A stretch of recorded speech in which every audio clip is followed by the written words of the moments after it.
ஒருங்கிணைந்த கல்வி திட்ட இயன்முறை மருத்துவ சங்கத்தினுடைய இந்த அறவழி உண்ணாநிலை போராட்டத்தை தலைமையேற்று நடத்தி கொண்டிருக்கக்கூடிய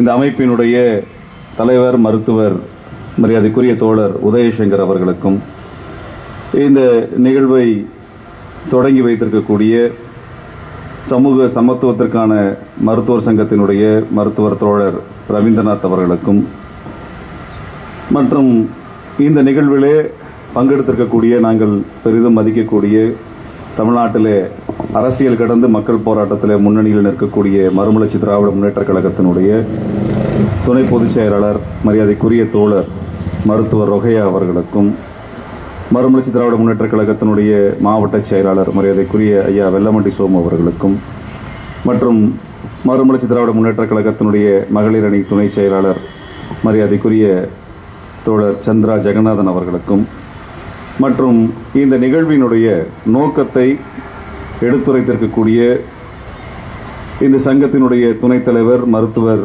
மரியாதைக்குரிய தோழர் மதனகோபால் அவர்களுக்கும் இந்த சங்கத்தினுடைய பொதுச் செயலாளர் மரியாதைக்குரிய தோழர் மருத்துவர் பாரதிதாசன் அவர்களுக்கும் மற்றும் இந்த நிகழ்விலே இந்த போராட்டத்தை வாழ்த்தி உரையாற்றி விடைபெற்றிருக்கக்கூடிய தோழமைகளுக்கும் திரண்டிருக்கக்கூடிய அனைத்து நண்பர்களுக்கும் தோழர்களுக்கும் நான் சார்ந்திருக்கக்கூடிய மே 14 இயக்கத்தின் சார்பாக புரட்சிகர வாழ்த்துக்களை நான் தெரிவித்துக் கொள்கின்றேன். அன்பானவர்களே, நமக்கு ஒரு சிக்கல் இருக்கிறது. என்னென்னால், இந்த அரசாங்கத்தினுடைய கொள்கை திட்டத்தினை அடிப்படையாக வைத்துக் கொண்டு இந்த கோரிக்கைகளை பார்க்க வேண்டியிருக்கிறது. மருத்துவர் ரொகையா அவர்கள் இந்த துறையினுடைய இந்த பணியினுடைய முக்கியத்துவத்தையும் நீங்கள் கடந்த காலத்தில் செய்த பங்களிப்பு குறித்தும் மிக எளிமையாகவும் மிக நுணுக்கமாகவும் உணர்வுபூர்வமாகவும் விளக்கி சொன்னாங்க. தமிழ்நாட்டினுடைய சிறப்பம்சம் என்று திராவிட மாடல் அரசாக முன்னிறுத்தப்படுவது என்பதிலே மிக முக்கியமான கட்டமைப்பு என்பது மருத்துவ கட்டமைப்பு. அதேபோல திராவிட மாடலினுடைய மிக முக்கியமான முதுகெலும்பு கட்டமைப்பு என்பது கல்வி கட்டமைப்பு. நீங்கள் இரண்டு கட்டமைப்பிலும் முக்கிய பங்கை வகித்துக் கொண்டிருக்கிறீர்கள். ஆக திராவிட மாடல் இயங்குகிறது என்றால் உங்களுடைய பங்களிப்பு இல்லாமல் திராவிட மாடல் இயங்கிவிட முடியாது. இந்த துறை, கல்வித்துறை, இந்த மருத்துவத்துறை, பொது சுகாதாரத்தில் இருக்கக்கூடிய இந்த துறையை சார்ந்த பல்வேறு பணியாளர்கள் பணி நிரந்தரத்திற்காக போராடி கொண்டிருக்கிறார்கள்.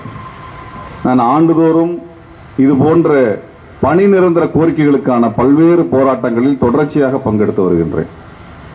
இப்பெல்லாம் நாங்கள் பங்கெடுக்கக்கூடிய போராட்டங்கள் எந்த ஊடகங்களிலும் வருவதில்லை. ஆனால் தினந்தோறும் என்ன செய்தி வருதுன்னா, கடந்த ஆட்சியில் போராடின திருமுருகன் காந்தி இந்த ஆட்சியில் எங்க போனான்னு கேட்கிறாங்க. ஒரு வருடத்தில் குறைந்தபட்சம் 200 கூட்டங்களில் பங்கெடுத்துக் கொண்டுதான் இருக்கின்றோம்.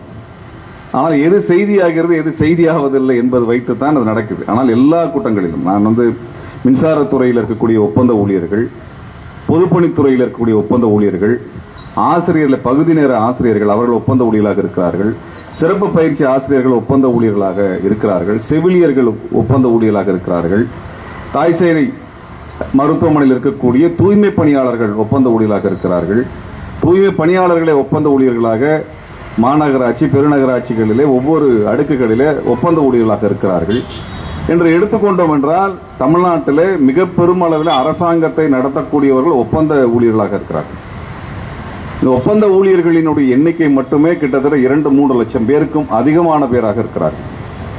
பலமுறை இந்த கோரிக்கையை நாங்கள் தொடர்ச்சியாக வலியுறுத்தி வருகிறோம். என்னென்னால், இந்த ஒப்பந்த ஊழியர்கள் மட்டுமே ஒன்று சேர்ந்தால் லட்சக்கணக்கான தோழர்கள், பணியாளர்கள் ஒன்று திரண்டு ஒரு பெரும் போராட்டத்தை நடத்தி அனைவரினுடைய கோரிக்கையும் வென்றெடுத்து விட முடியும்.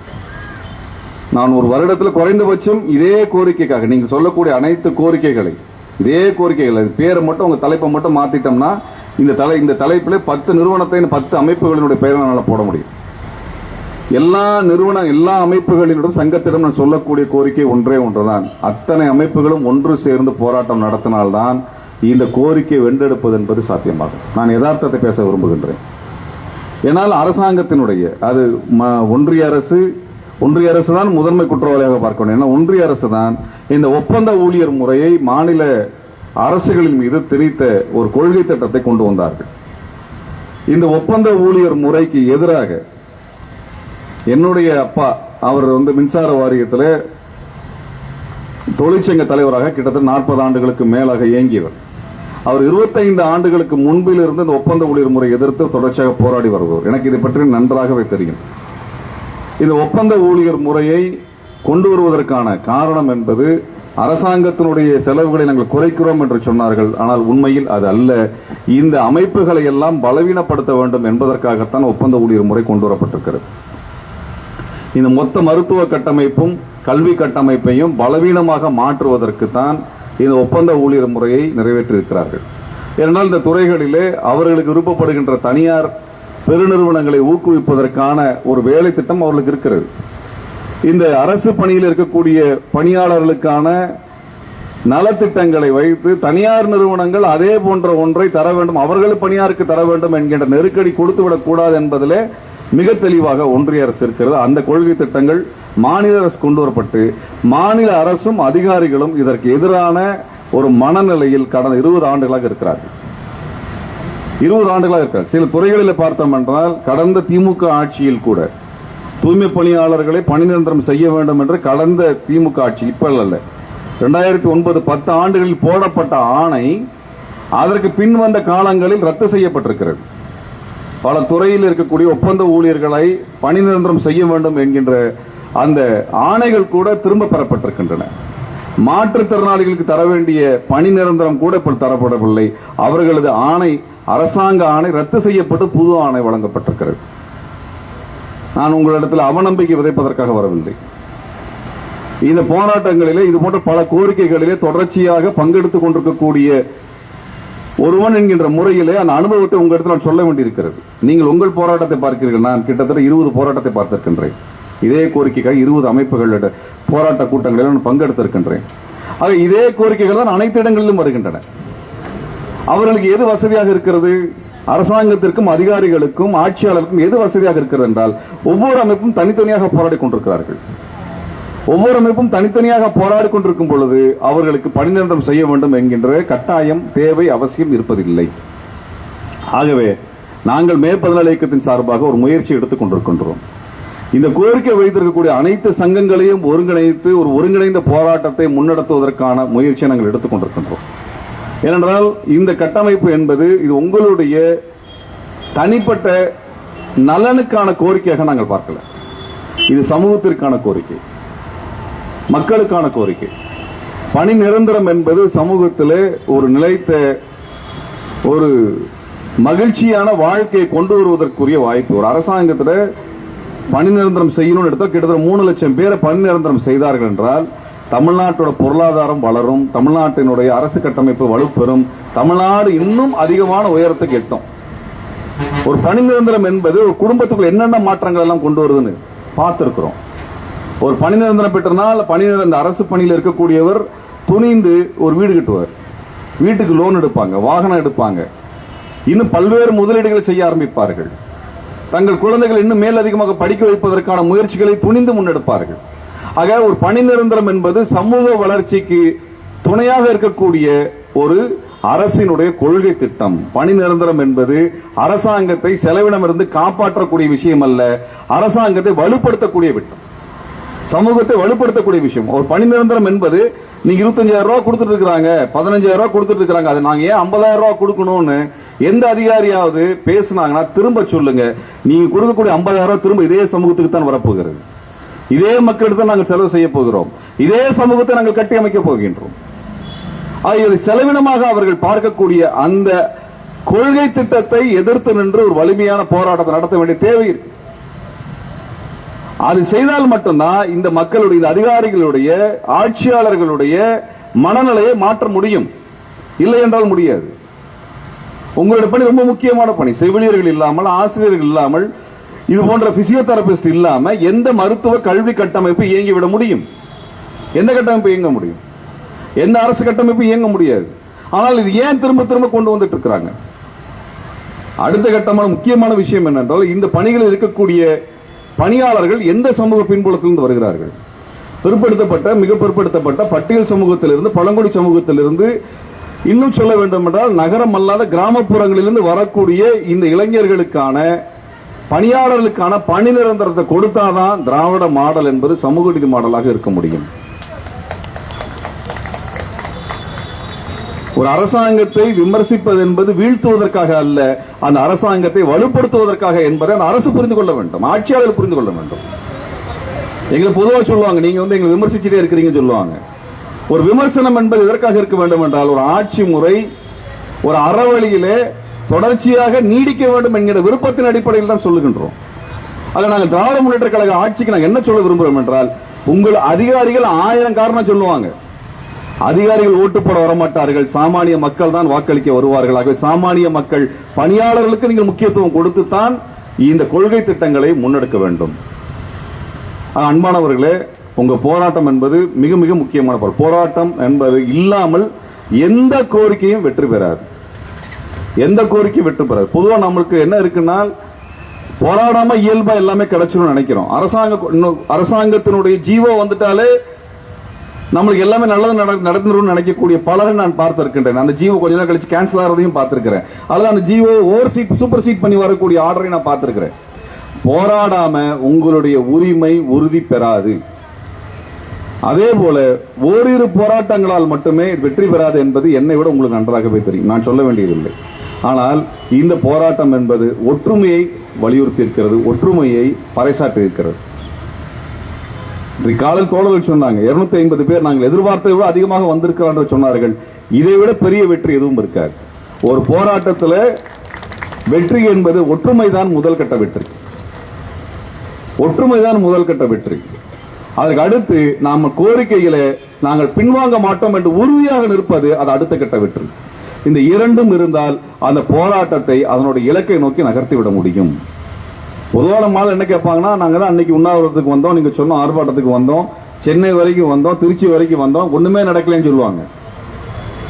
ஒரு கோரிக்கை ஒரு நிகழ்ச்சியினாலோ ஒரு ஆர்ப்பாட்டம் போராட்டத்தினாலோ வெற்றி பெறாது. ஆனால் இந்த போராட்டம் உங்களுடைய ஒற்றுமையை பறைசாற்றிருக்கிறது. தோழர் ரொகையா பேசும்பொழுது சொன்னாங்க, கிட்டத்தட்ட 350 பேர் இந்த பணியில் இருப்பதாக சொன்னார்கள். 250 பேர் போராட்டத்துக்கு வந்திருக்காங்கன்னா என்ன அர்த்தம்னால், இந்த ஒட்டுமொத்த சமூகமும் இந்த கோரிக்கைக்காக ஒன்றுபட்டு நிற்கிறது என்ற அர்த்தம். இந்த போராட்டம் இந்த அளவில் வெற்றி பெற்றிருக்கின்ற அர்த்தம்.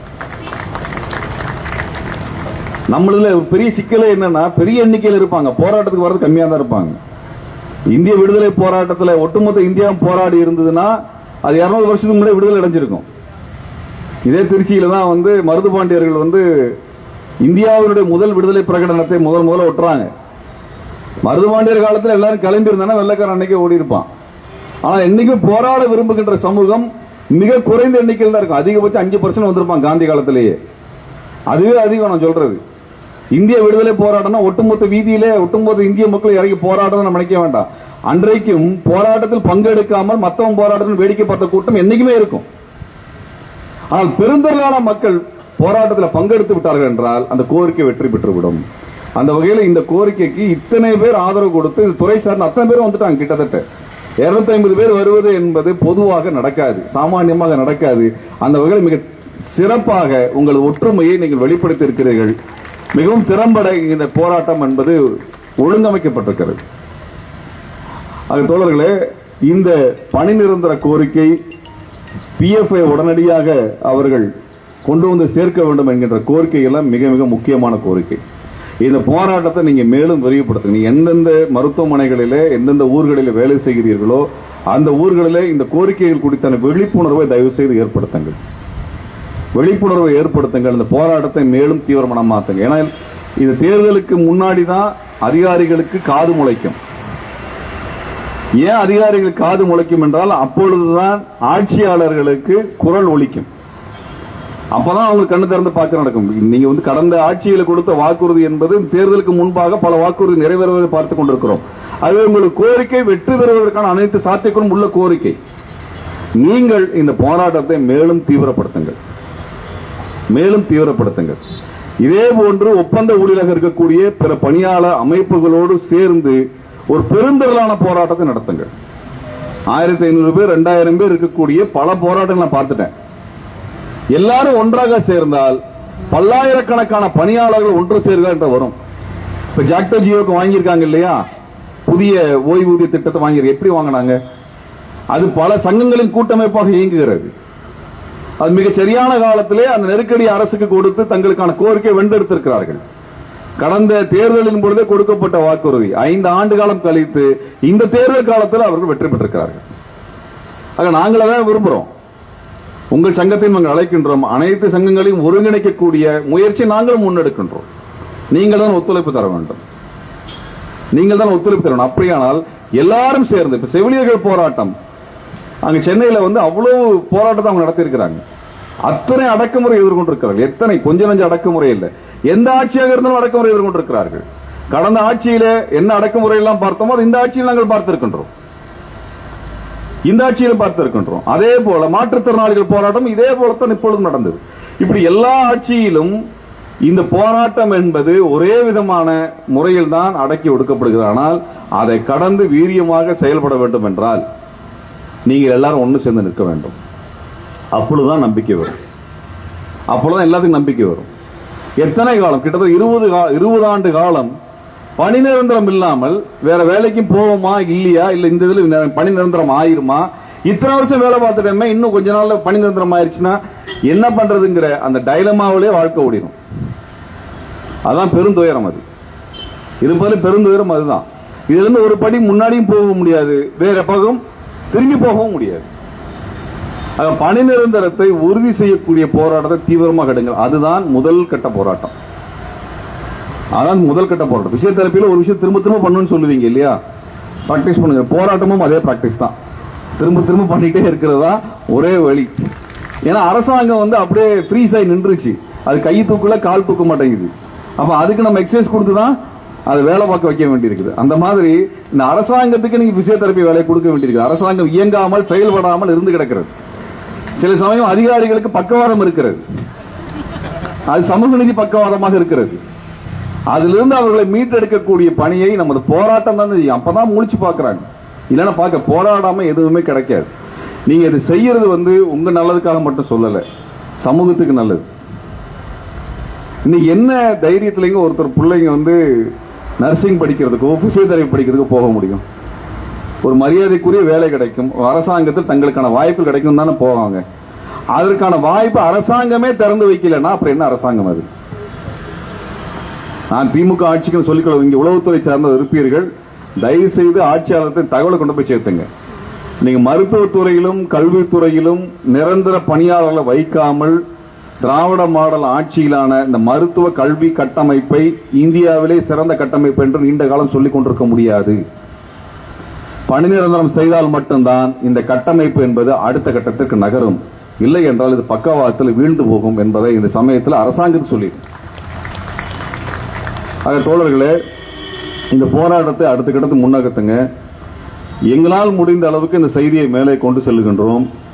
மரியாதைக்குரிய தோழர் பாராளுமன்ற உறுப்பினர் துரை வைகோ அவர்கள் இந்த கோரிக்கை குறித்து பேசியிருக்கின்றார்.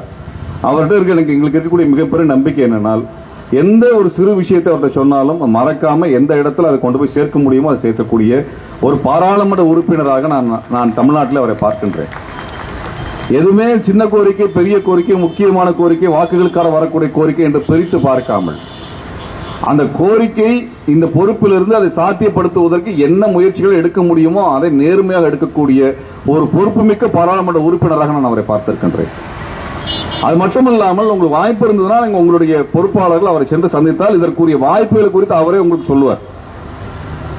தேவைப்பட்டால் அதற்குரிய அமைச்சர்களை சென்று சந்திப்பதற்குரிய அந்த வாய்ப்புகளும் அவர் ஏற்படுத்தி கொடுப்பார் நான் உறுதியாக நம்புகிறேன். என்றால் அவருக்கு இது நன்றாகவே தெரியும்.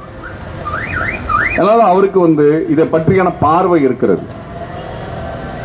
தோழர்களே, இது குறித்தான ஒரு வலிமையான ஒரு முன்னகர்த்தல் என்பது அனைத்து வகையிலும் நீங்கள் முன்னெடுக்க வேண்டும்.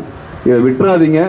எப்ப தேர்தல் அறிவிக்க போறாங்க, ஒரு மாசத்துக்கு அறிவிக்க போறாங்க, அதற்குள்ளாகவே இதை தீவிரப்படுத்துகின்ற பணியை செய்ய, இல்லைன்னா மறுபடியும் 5 வருஷம் காத்திருக்க வேண்டும். ஆக இந்த உண்ணாநிலை போராட்டம் என்பது உங்களுக்கு ஒரு பெரும் நம்பிக்கையை கொடுத்திருக்கும். அவநம்பிக்கை தயவு செய்து எந்த போராட்டத்திலையும் கொண்டு வந்துடாதீங்க. எந்த போராட்டமும் ஒரு நீண்ட கால போராட்டம் தான். எந்த கோரிக்கையும் ஒரு நீண்ட கால கோரிக்கை தான். அந்த வகையில் இந்த கோரிக்கையினுடைய அனைத்து அம்சங்களும் மிக மிக முக்கியமானவை. இந்த பணியாளர்கள் இப்போ ஒன்றும் இல்லை, உங்களுக்கு பணி நிரந்தரம் பண்ணிட்டாங்கனால் 350 பேருக்கு பணி நிரந்தரம், அது மட்டும் இல்லாமல் 10 சிறப்பு ஆசிரியர்கள், அவருக்கு சேர்த்து 360 பேருக்கான பணி நிரந்தரம் நடந்ததுன்னா இதை வைத்துக் கொண்டு பிற பணியாளர்களுக்கும் பணி நிரந்தரம் நடப்பதற்கான அனைத்து வாய்ப்புகளும் இருக்கிறது. அனைத்து பணியாளருக்கும் வாய்ப்பு இருக்கிறது. தயவு செய்து அழுத்தத்தை கொடுத்து ஒரு ஜிஓ போட வைங்க, பணி நிரந்தரத்தை கொண்டு வரதுக்கு வைங்க.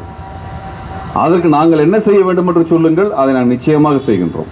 சென்னையில் உங்களுக்கு போராட்டத்துக்கான அனைத்து உதவிகளும் எங்களால் இயன்ற அளவு என்னென்ன உதவிகளோ அதை நாங்கள் செய்வதற்கு தயாராக இருக்கிறோம்.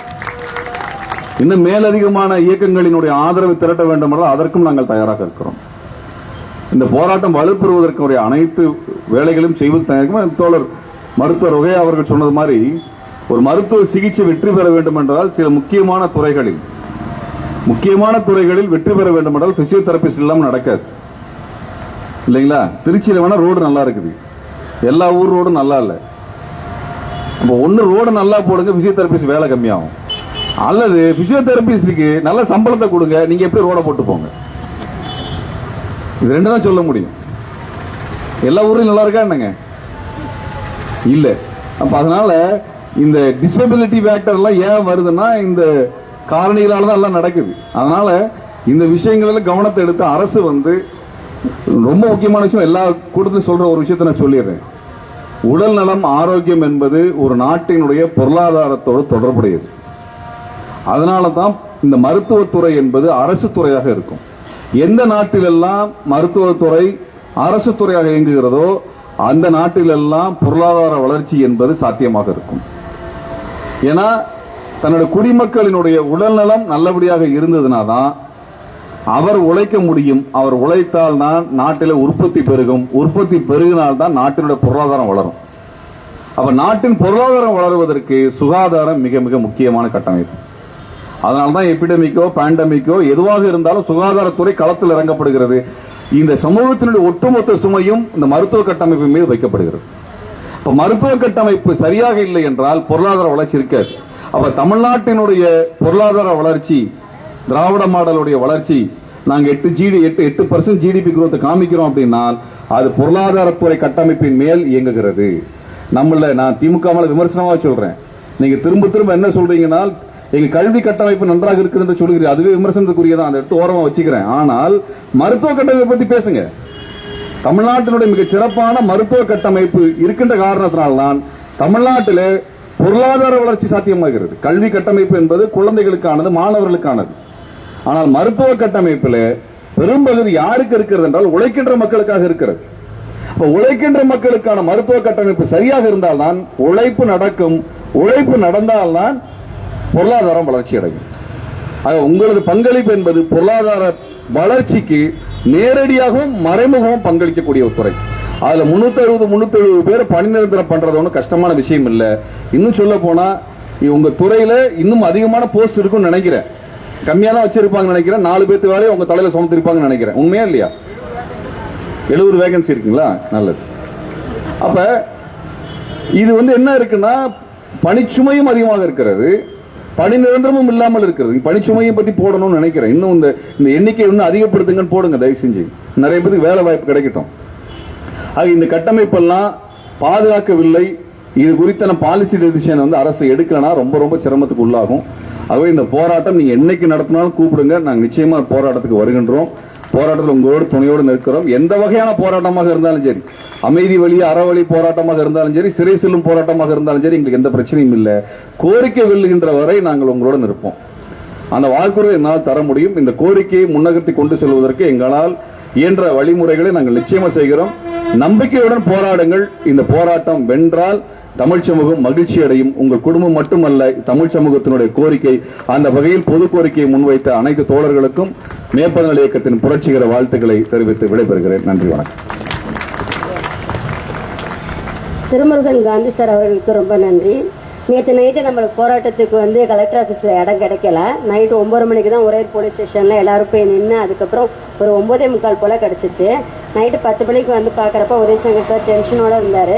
ஆனால் இன்றைக்கி காலையில் வந்தவங்க எல்லாருமே நம்ம கூட்டமாக ஒற்றுமையாக இருந்தது தான் பெருமையாக பேசுகிறாங்க. அதுவே ரொம்ப நன்றி.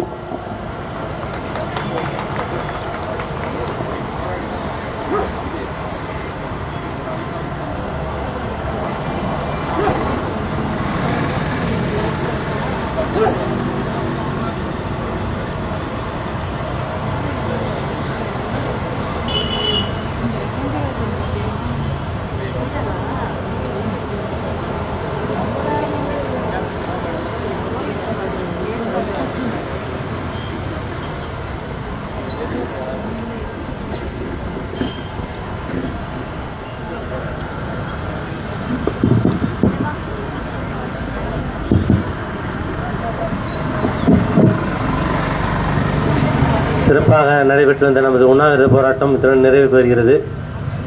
இதுக்கு மேலே பேச வேண்டியதெல்லாம் நம்ம அடுத்தடுத்த கட்ட ஆலோசனை கூட்டங்களில் பேசிக்கலாம். இந்த போராட்டத்திற்கு வந்து நிறைவுரையாற்றி நமது உண்ணாவிரதத்தை முடித்து தருமாறு நமது அன்பு அண்ணன் தோழர் திருமுருகன் காந்தி அவர்களிடம் கேட்டுக்கொள்கிறேன். அந்த போராட்டத்தை நிறைவேற்றி தர ஜூஸ் தருமாறு.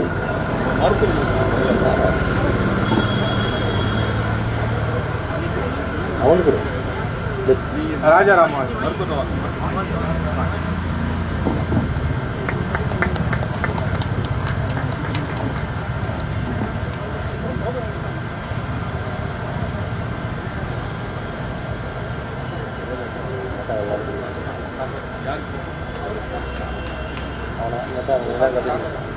ராஜ்குமார் ராஜ்குமார் எல்லாரும் கொடுங்க ஜூஸ் எல்லாரும் கொடுங்க.